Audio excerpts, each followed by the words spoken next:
avec ses gros avantages, ses défauts. Voilà, j'ai compris.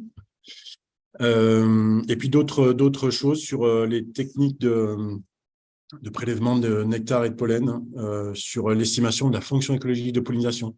Dans la séquence éviter, réduire, compenser, on doit compenser les espèces, les habitats et les fonctions écologiques.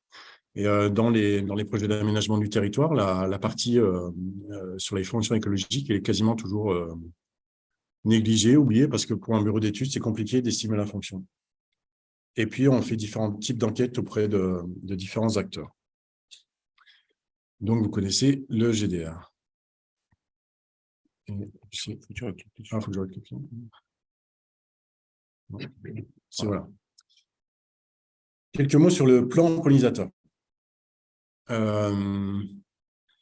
Donc, l'historique, c'est le PNA, le Plan national d'action pollinisateur, lancé par Ségolène Royal, donc de 2016 à 2020. Et puis, en 2020, le constat que le ministère de l'Environnement n'a pas la main sur les pesticides et puis que finalement, l'apiculture n'est pas assez fortement impliquée dans ce PNA pollinisateur. Et donc, le gouvernement décide de mettre en place une collaboration entre deux ministères qui s'adorent, le ministère de l'Agriculture et le ministère de l'Environnement, pour coporter le futur plan pollinisateur. Alors, ce n'est pas un PNA à proprement parler, c'est un plan gouvernemental dédié aux pollinisateurs. C'est l'équivalent d'un plan loup, d'un plan ours, d'un plan lynx. Il faut le voir comme ça. Donc, il y a une première rédaction en 2021 qui reçoit un avis négatif du CNPN et qui reçoit une consultation publique mitigée. Vous allez voir pourquoi juste après. Quelques corrections et on arrive sur le plan pollinisateur deuxième version qui démarre donc en 2021 jusqu'en 2026, donc pour une durée de 5 ans qui est renouvelable 5 ans. Alors, il y a deux problèmes majeurs. Le financement, annoncé à un peu plus de 100 millions d'euros, qui est acquis pour l'instant pour un tiers, avec une part un peu différente, le ministère de l'Environnement plus le programme Éco-Phyto qui apporte à peu près 10 millions d'euros et le ministère de l'Agriculture qui apporte à peu près 25 millions d'euros, 25 à 30 millions d'euros. Ce qui explique que dans les décisions, le ministère de l'Agriculture est beaucoup plus pesant et a beaucoup plus de poids dans les décisions qui sont prises autour de ce plan. Le deuxième et gros problème,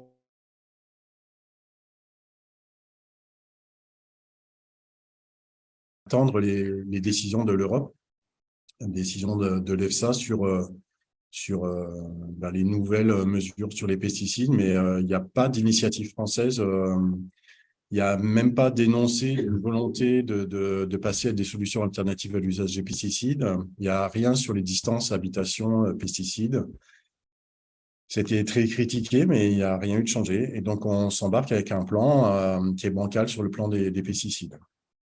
Et ce qui fait que un autre problème, c'est que finalement, avant, il y avait le PNA qui était décliné en région, qui a été décliné en région.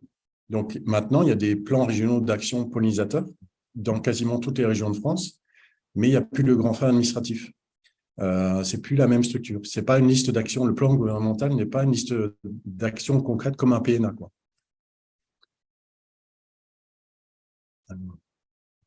Voilà. Donc, ce plan, il s'organise en 6 axes. Donc, un premier axe sur... je vous ai indiqué à côté comment s'impliquer les ministères. Donc, un premier axe sur les aspects scientifiques, les connaissances scientifiques. Et c'est le premier axe associé à un conseil scientifique. Donc, géré par les deux ministères. Le deuxième gros axe, c'est sur l'agriculture. Donc, agriculture au niveau des cultures, au niveau de l'élevage, au niveau des apiculteurs, au niveau de la foresterie, et donc au niveau de l'apiculture. Et donc, c'est vraiment l'axe majeur de ce plan. On verra juste après pourquoi. Donc, ici, géré uniquement par le ministère de l'Agriculture, par le Bureau des viandes. Le troisième axe, c'est tout ce que les deux ministères n'ont pas considéré comme associé directement avec l'agriculture. Et donc, c'est un fourre-tout qui comprend les aménagements urbains, les infrastructures et les aires protégées. Ça, c'est géré par le ministère de l'Environnement. Ensuite, il y a un axe sur le bon état de santé des abeilles, qui inclut les abeilles domestiques et les pollinisateurs sauvages. Le fameux axe 5 qui est très décevant, qui est géré par les deux ministères, et puis un axe 6 qui, on découvre au fur et à mesure, qui n'est pas l'émanation des 5 premiers axes, mais qui est un recueil de bonnes pratiques qui remonte au niveau de ce plan. Tout ça est géré par un comité de suivi pour assurer la cohérence entre les axes. Mais imaginez la cohérence entre les scientifiques qui disent qu'il faut arrêter les pesticides et un axe 5 qui ne fait pas grand-chose pour les arrêter.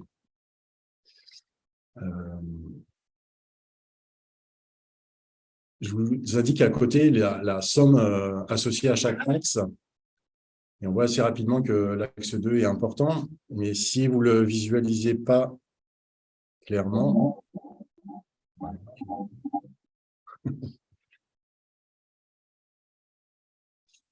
ça fait ça en termes de financement. Donc l'axe 1, 14 millions d'euros prévus, mais pour l'instant, le ministère de l'Environnement a 2,5 millions. Donc voilà, une différence entre ce qui est montré et ce qui est la réalité. L'axe 2 qui est hyper dominant et les petites miettes pour les 4 autres axes. Donc quand Michel dit ce matin que le plan pollinisateur met tout en œuvre pour aider les aires protégées, ça veut dire que l'axe 3, où sont les aires protégées, il y a 350 000 € pour 5 ans sur toutes les actions de l'axe 3.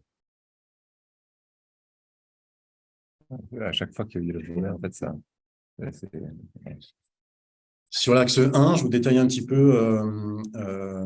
Donc, c'est des axes qui sont déclinés en actions, qui sont déclinés en sous-actions.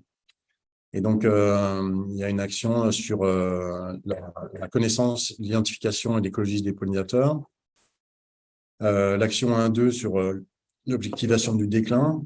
Mais bon, on sait qu'il y a un déclin. Hein. L'objectiver, c'est plutôt apporter des solutions à ce déclin. L'axe 3, c'est par rapport aux changements globaux, à l'impact des activités humaines, différentes choses.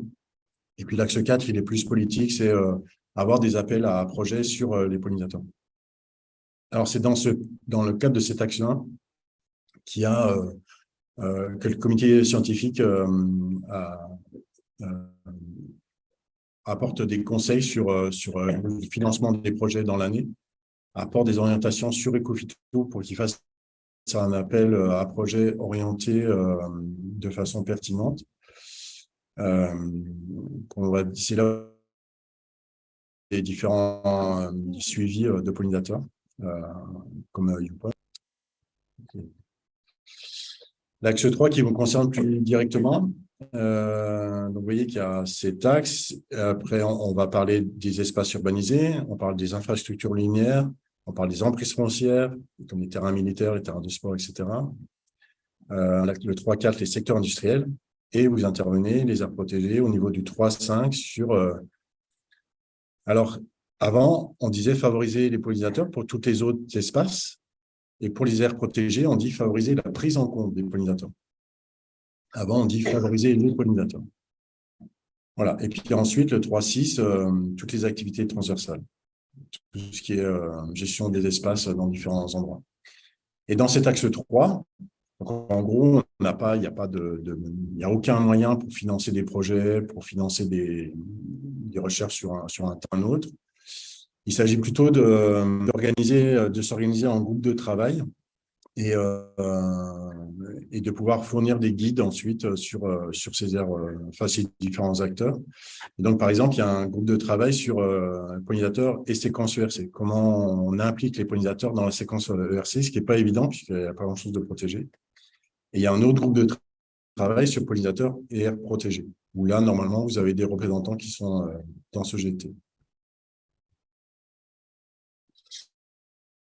Alors, associé à ce plan, il y a 2 textes qui sont sortis. Il y a l'arrêté abeille, donc dont le titre son pesant d'or, c'est-à-dire la protection des abeilles et des autres insectes pollinisateurs et la préservation des services et de la pollinisation lors de l'usage des produits phytosanitaires, enfin phytopharmaceutiques. Et c'est là où on parle d'appliquer ces produits phyto, enfin des conditions d'application qu'on doit appliquer donc à partir de 2 heures qui précèdent le coucher du soleil ou dans les 3 heures qui suivent le coucher du soleil. Donc, ça crée une sacrée réorganisation au niveau des agriculteurs. Et puis, c'est dommage pour les pollinisateurs nocturnes. Et puis, il reste à définir ce que c'est que la zone de butinage. Alors, je vous ai mis une petite indication en bas. Là. Donc, c'est défini comme l'espace agricole ou non agricole occupé par le groupement végétal cultivé ou spontané qui présente un intérêt pour les pollinisateurs. C'est pas très… on a du mal à mettre une limite à ça, en fait. Et puis, il y a des particularités. Donc, le couvert végétal qui est présent sous la culture doit être rendu non attractif. Donc, c'est pas très clair ce que ça suggère, quoi. Est-ce qu'on doit utiliser des herbicides pour enlever des choses qui pourraient attirer les pollinisateurs? C'est un petit peu ambigu. Et puis, on doit utiliser des produits phyto autorisés en France. C'est un peu la base. Et on doit utiliser des produits qui ont cette mention-là, donc dangereux pour les abeilles, pour protéger les abeilles et les pollinisateurs, ne pas appliquer durant la période de floraison, ni sur les zones de butinage. Donc, en gros, quand on a, et puis, il y a de nombreuses possibilités de dérogation. Quand un agriculteur doit traiter, donc il doit le faire à ces périodes, pas pendant la période de floraison. S'il voit un pollinisateur, il s'arrête et il utilise les produits phyto autorisés. Avec ça, la police environnementale de l'OFB se débrouille comme elle peut, mais rien qu'avec ces critères-là, on peut déjà influer sur un certain nombre de mauvaises pratiques. Et puis, il y a un autre texte qui est intéressant, qui est la liste des cultures non attractives, qui a été signée par différents services, où il n'y a pas le service du ministère de l'Environnement, et où on peut se questionner sur les lentilles, sur les pois. La vigne, évidemment, a été sortie, mais la vigne, enfin, quand on inventorie des abeilles dans la vigne, elles portent du pollen de la vigne, et on peut se questionner. Donc, voilà ce que je voulais vous dire. C'est juste une vision que j'essaye lucide sur le plan pollinisateur. Je ne suis pas là à défendre le plan pollinisateur, c'est juste une présentation de ce plan. J'ai passé la parole à Aurélien qui va donner des nouvelles un peu réconfortantes.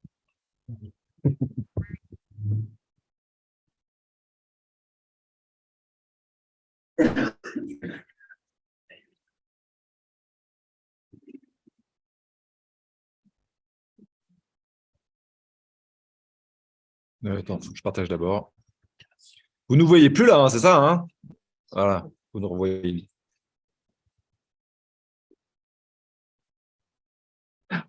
Affichage.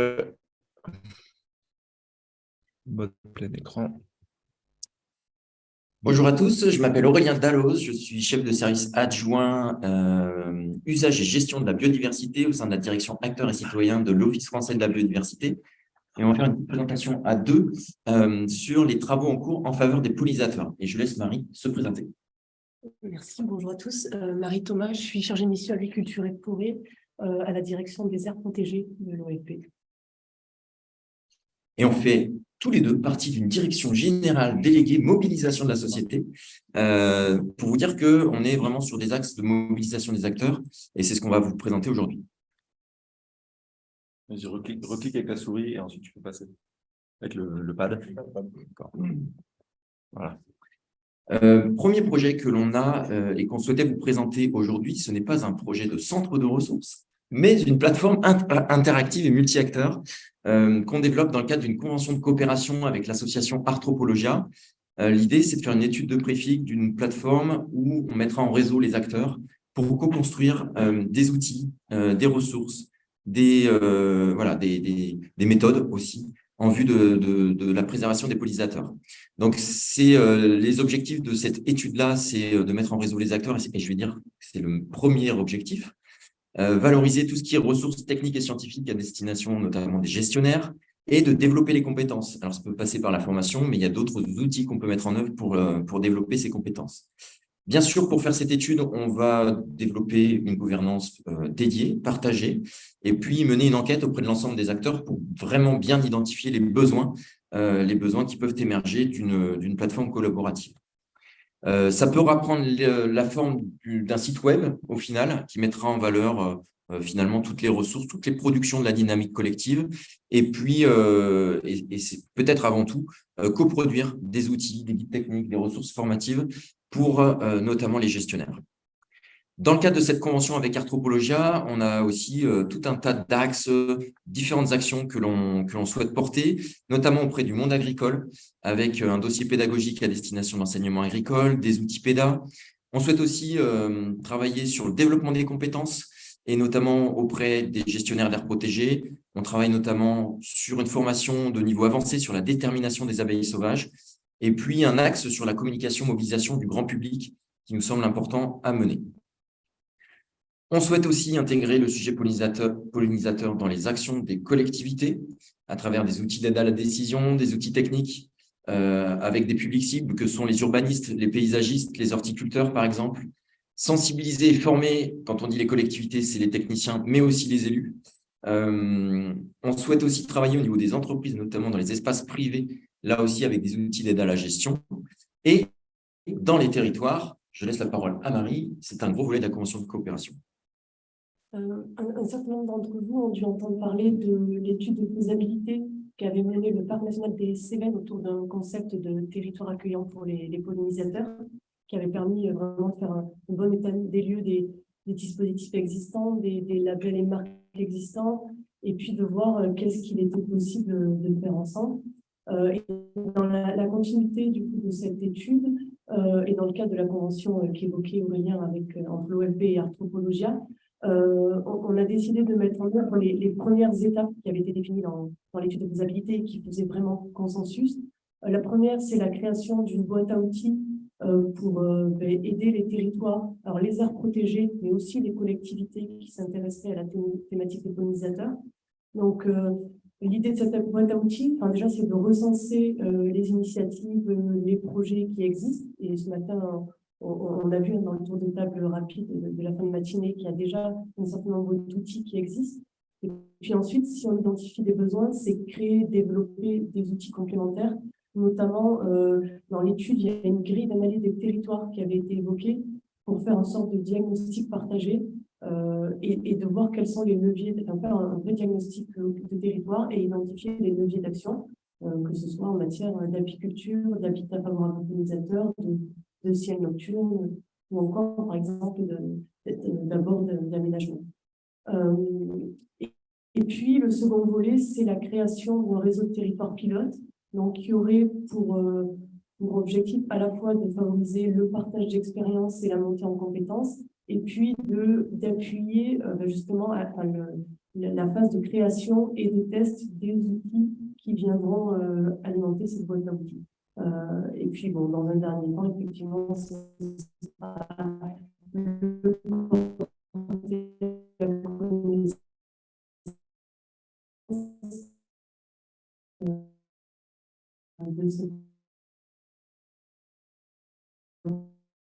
à tous, sachant que c'est vraiment léger qui fonctionne, mais aussi leur Arthropologia, c'est qui porte ce projet-là et qui l'a évoqué ce matin dans l'échange.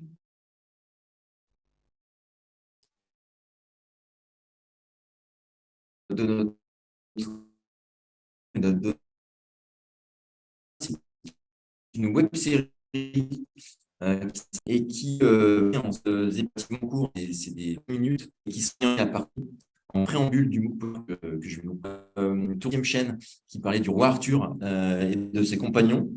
Une web-série pour faire porter des messages autour de la biodiversité, des pollinisateurs, des menaces qui pèsent sur eux, pour parler du jardin, qui est un levier pour agir finalement, assez facilement en tout cas pour la biodiversité, de dire aussi que c'est à la portée de tous d'agir concrètement, et puis donner des clés, des outils, des méthodes pour passer à l'action.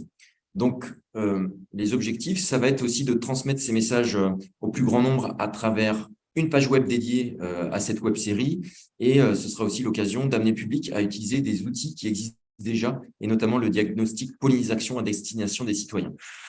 In fine, c'est aussi créer un peu plus de buzz, si je peux m'exprimer ainsi, pour transmettre, diffuser la bonne parole autour du sujet des pollinisateurs et de la biodiversité en général.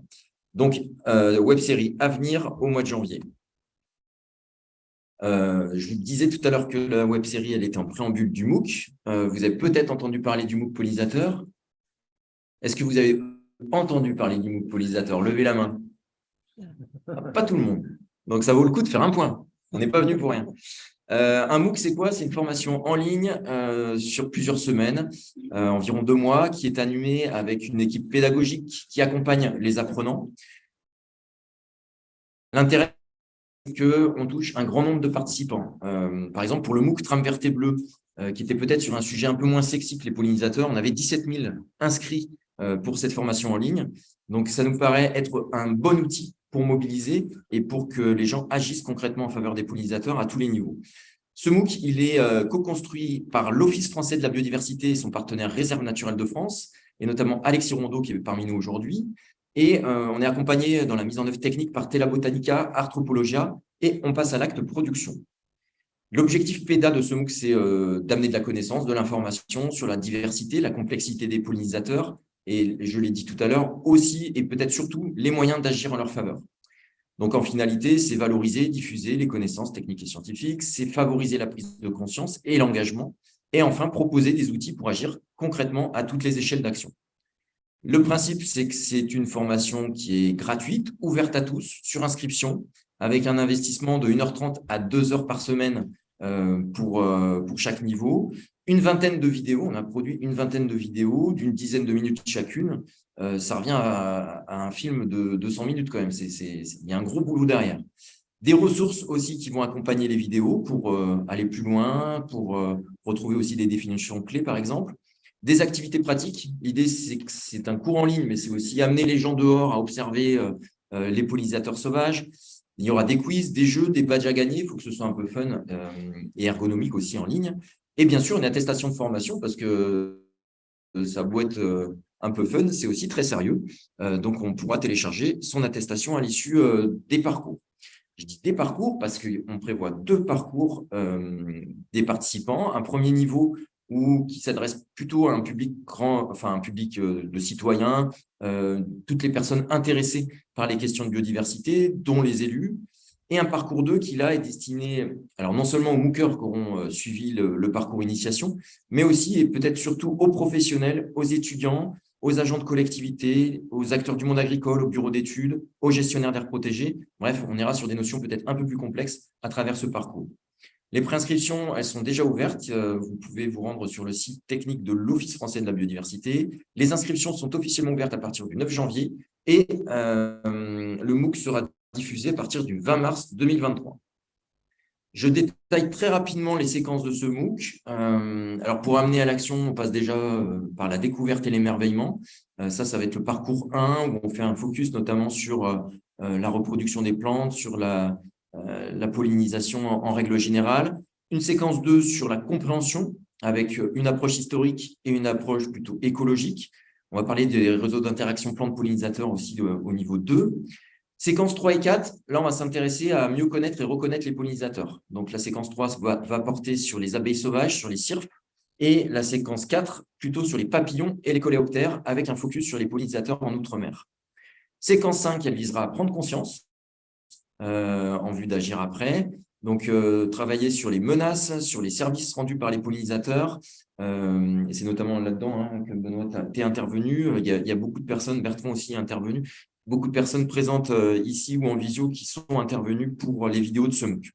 Et la dernière séquence, c'est agir, mobiliser, transmettre. Donc, agir sur le gîte, les zones de transit, etc., les ressources alimentaires, un petit focus aussi sur les fausses bonnes idées qu'on voit peut-être un peu trop déployées aujourd'hui et pour contrer certains discours. Et après le MOOC, vous me direz, il se passe quoi? Là, justement, on a bénéficié de notre expérience sur le MOOC Trame verte et bleue où on a abandonné les 17 000 participants du jour au lendemain. Donc, on s'est dit, bon, qu'est-ce qu'on peut faire?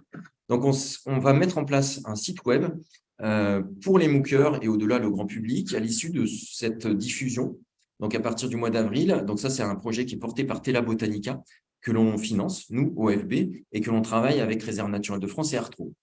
Les objectifs, c'est de créer une communauté et mobiliser finalement les participants dans la continuité du MOOC et de ne pas les abandonner du jour au lendemain.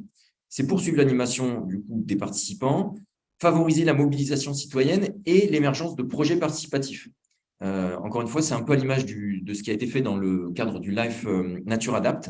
C'est une plateforme collaborative qui permet de développer des projets, des échanges entre experts, entre amateurs intéressés par les sujets. Et puis, dernier petit point que je souhaitais faire avec vous, on a une revue. Est-ce que vous connaissez la revue Biodiversité des clés pour agir de l'Office français de la biodiversité? Vous avez le droit de lever la main aussi. Pas beaucoup, ça vaut le coup d'en parler. C'est la nouvelle revue de l'Office français de la biodiversité. Un premier numéro qui est paru sur la haie, un deuxième sur la trame noire, et on prévoit un numéro 4 en fait sur le sujet des pollinisateurs qui sort en 2023. Donc ça, c'est une information qu'on pourra diffuser une fois que le dossier sera constitué. Voilà, vous avez nos contacts, vous pouvez interagir avec nous, que ce soit Marie ou moi, pour les échanges à venir. Merci. Tu veux dire un mot? Non, merci. Quelques questions sur cette séquence?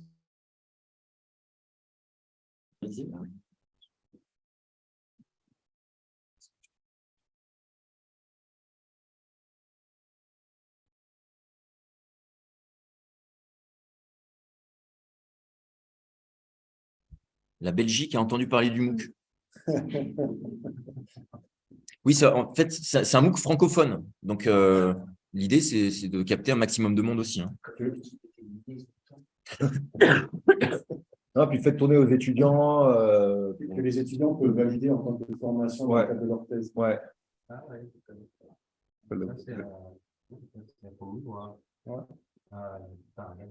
Voilà. La revue dont tu parles, Aurélien, c'est la suite à... Je savais que tu allais poser la question, John. C'est la nouvelle revue de l'Office français de la biodiversité, puisque la revue Espace naturel et la revue Faune sauvage, qui était celle de l'ONCFS, ont fusionné pour créer cette revue, qui est plutôt une revue technique à destination des gestionnaires. Il y a une question dans le chat sur les liens entre le plan éco-phyto et le plan pollinateur. Donc, le plan éco-phyto vise sur une taxe payée par les agriculteurs quand ils achètent des produits phytosanitaires. Et curieusement, cette taxe va servir à financer les actions du plan pollinateur. C'est ça. Mais ça fait partie des rares solutions de financement du ministère pour financer les actions qui sont prévues. Donc oui, il y a un lien.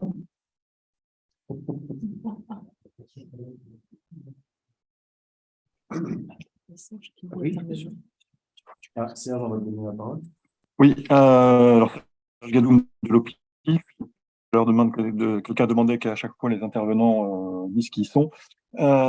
C'était pour attirer l'attention des gestionnaires d'espaces naturels, en particulier des parcs naturels régionaux, c'est faire voir, pour contrer l'arrêté abeille, qui est déjà quand même en soi assez sexiste.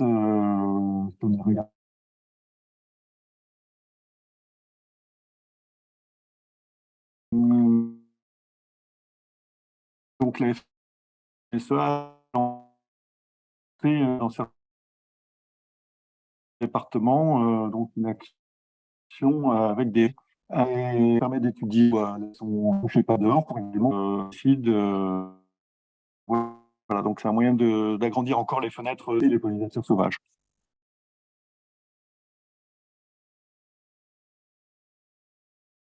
Je crois que c'est 12 €. Je ne suis pas sûr de moi. J'ai un exemplaire dans mon sac, mais 12 €. Ouais.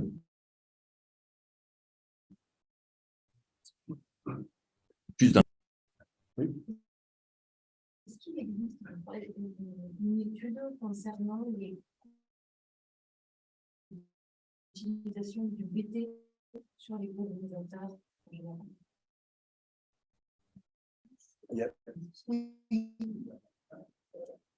Le BT cousin. Le bacillus thuringiensis, Sur les traitements professionnels, sur des choses comme ça. Alors, il y a.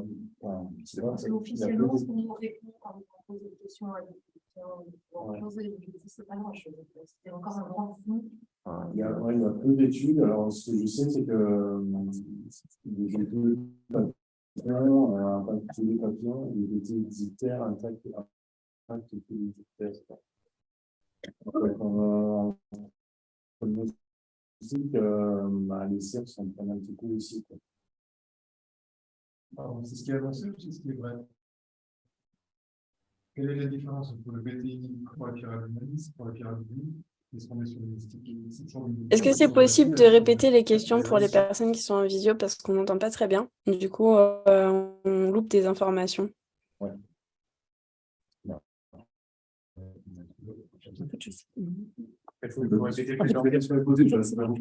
On utilise donc le bacillus thuringiensis comme un outil psychologique. C'est ça. C'est comme ça que c'est vendu, en tout cas, on est d'accord. Mais ce que j'ai compris, une bactérie qui fabrique un cristal géré par les standards et puis des trucs en disant ça. On met un pour les uns ou pour les autres, pour toutes les larves qui vont manger, et toutes les leurs insectes. C'est pas. Donc, j'ai déjà entendu dans le gouvernement des gens qui prétendent que le défi comme objectif, il a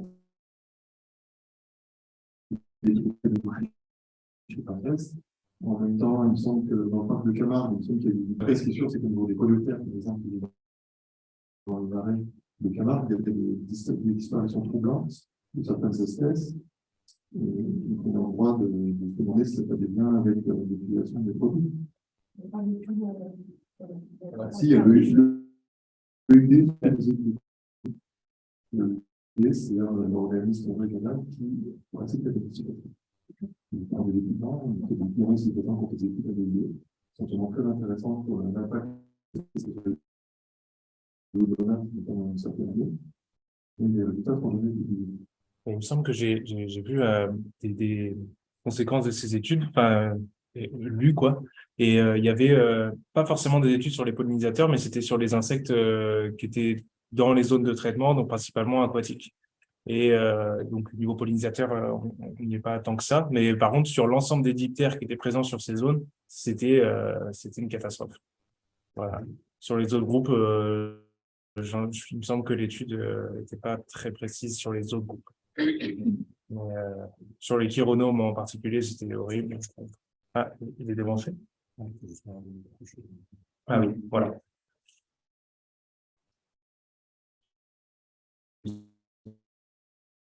Au niveau diptère, c'était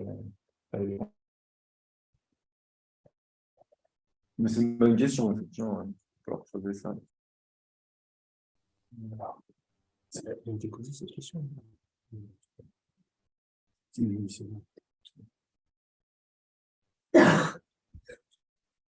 On va enchaîner. Ouais, c'était juste des infos. Ouais. Merci beaucoup. Ah, il y a une remarque de Béatrice, du coup. Oh, voilà. Oh, pardon. Une remarque par rapport. Alors, je dis juste la remarque, et puis après, oui, pas de problème pour intervenir sur le proposition.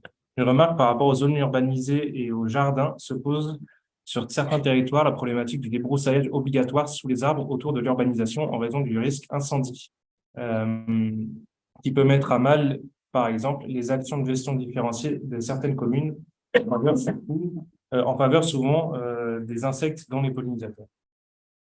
Okay. Effectivement. Et je le peux PNR intervenir montagne, sur le ouais. PJ. Oui, bien sûr.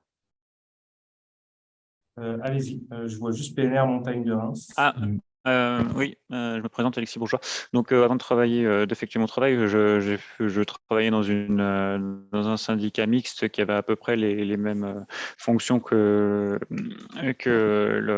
les organismes de démoustication. Donc, en fait, le BTI a un effet assez important sur les insectes holométaboles, donc une transformation qui sont totales, effectivement, comme on peut retrouver chez les diptères et hyménoptères, donc un peu les groupes qui nous concernent actuellement. Et c'est surtout que si on s'intéresse effectivement aux insectes aquatiques, ce qui est intéressant de noter, c'est que le BTI a un effet extrêmement puissant sur les diptères, notamment les chironomes, qui sont la base des chaînes alimentaires. On estime que, par exemple, après un traitement BTI, il y a 90% de la communauté de chironomes qui disparaît. Donc, ce qui a un impact assez énorme sur en fait l'ensemble du réseau trophique, parce que toute cette base de nourriture ne peut pas être disponible pour les autres organismes. Donc, c'est vrai que de ce point de vue-là, on peut se poser des questions vraiment sur l'effet du BTI. Après, l'autre question, c'est de savoir la rémanence, parce que d'une étude à l'autre, la rémanence du BTI dans le sol peut durer de plus de, soi-disant, de 2 mois à 1 an et demi. Et ça serait aussi la question à se poser. Voilà. Alors, il y a une question sur le MOOC. Combien de répétitions du MOOC et combien de places dans le MOOC? Est-ce que le MOOC il y aura des itérations? C'est-à-dire qu'une fois que ce sera lancé en... Alors pour l'instant, il n'y a qu'une seule diffusion Voilà. qui est prévue. Ok. C'est un peu un one-shot. Ok. Donc si vous devez vous inscrire, c'est maintenant. Et il n'y a pas de place, il n'y a pas de nombre de places limite Il n'y a pas avec de nombre de places limitées. Ok. Disponibles participants, donc allez-y. Ok.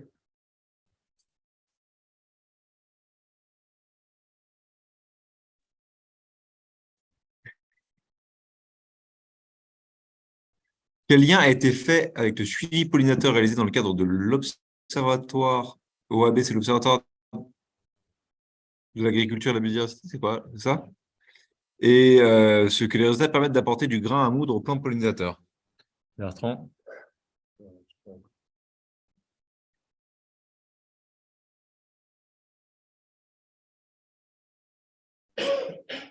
Je sais pas comment c'est.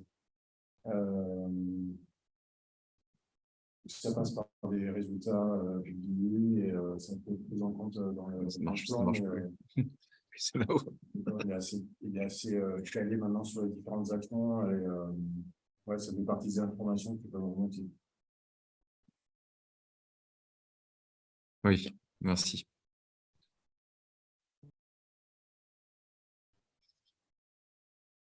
On va peut-être passer à la suite. Ah non, Serge, tu voulais parler? Pardon. Vas-y. Oui, c'était juste sur l'OAB. Moi, j'ai toujours été assez critique sur le suivi pollinisateur mené dans le cadre de l'OAB parce que ça repose sur des cavités creuses. Donc, on compte juste le nombre de cavités qui sont occupées. Donc, ça ne renseigne pas du tout sur les espèces, enfin, on a le groupe d'espèces. Et puis, il y a aussi un gros biais qui est que certaines des cavités peuvent être remplies qu'à moitié ou au tiers. Et donc, ça, on ne le voit pas de l'extérieur. Il faut sinon prendre un otoscope pour le vérifier. Donc voilà, et parce que ça s'est inspiré d'une manip qui avait été mise en place par le labo d'agroécologie de Göttingen, l'équipe de Thea Charnke, mais qui allait jusqu'à l'espèce. Et là, il ressortait effectivement des données très intéressantes en lien avec le paysage et les pratiques agricoles sur un territoire atelier. Et là, ça ne m'étonne pas trop qu'on n'ait toujours pas de résultats pour les pollinisateurs avec cette manip, parce que du coup, ça apporte d'informations. Ça peut être intéressant en termes de communication auprès des agriculteurs, mais je ne suis même pas sûr que ce soit le plus efficace des programmes de sciences participatives qui sont proposés aux agriculteurs pour faire de la sensibilisation dans le cadre de cet observatoire agricole à la biodiversité. Donc, on ne t'a pas bien entendu sur la fin. On a eu un petit souci, mais... Je dis que du coup, je doute que ce soit même pour la communication avec les agriculteurs, le meilleur outil pour communiquer avec eux. Je pense que Vers de terre, par exemple, par contre, c'est quelque chose qui fonctionne très bien et qui est très efficace, très intéressant. Pour les abeilles, les autres pollinisateurs, malheureusement, on n'a pas d'outil intéressant au sein de l'OAB, à mon avis. Merci. Lise, on enchaîne? Oui,